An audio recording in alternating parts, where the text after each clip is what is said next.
Bonjour, alors je vais aujourd'hui déballage d'un routeur. Alors c'est juste un routeur, en fait c'est juste pour mettre derrière ma Livebox. Alors comme vous le savez, les Livebox, alors soit vous tombez sur une bonne, soit vous tombez sur une mauvaise, soit ça dépend la marque et en fait vous n'êtes pas sur les mêmes plages d'adresse IP si vous êtes en Wi-Fi ou en filaire, etc. Donc au grand mot les grands remèdes, c'est marrant parce que j'ai été installé aujourd'hui un point d'accès à Wi-Fi chez un ami, et c'est comme ça que je me suis aperçu qu'en fait c'était un tout petit peu ça qu'il me fallait pour résoudre mon problème chez moi. Alors donc, le choix, c'est un routeur donc qui a, comme on va pouvoir le voir très rapidement, ah non pas rapidement, il y a un joli truc qui cache tout, donc 4 ports Ethernet et puis une borne Wi-Fi, donc ce qui va nous permettre de partir directement sur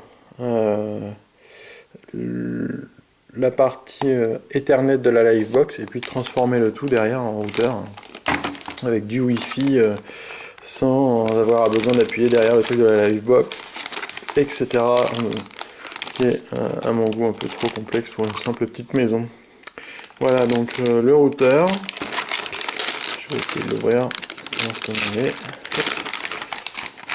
Voilà donc petit, blanc. C'est assez discret, une petite antenne. Derrière, je suppose, il y a les caches. Ici, je vais pas pouvoir la retirer à une main. C'est très grave. Ok, donc le routeur, par lui-même, je vais pas y arriver. Donc, routeur Netgear. C'est beau, c'est pas mal, ça prend pas trop de place. On va bien voir ce que ça donne. Son chargeur. Ils sont gentils, ils nous donnent toujours des câbles jaunes, c'est absolument à mourir. Et donc on a des petits pieds ici pour pouvoir mettre le Netgear si on veut dans ce sens-là.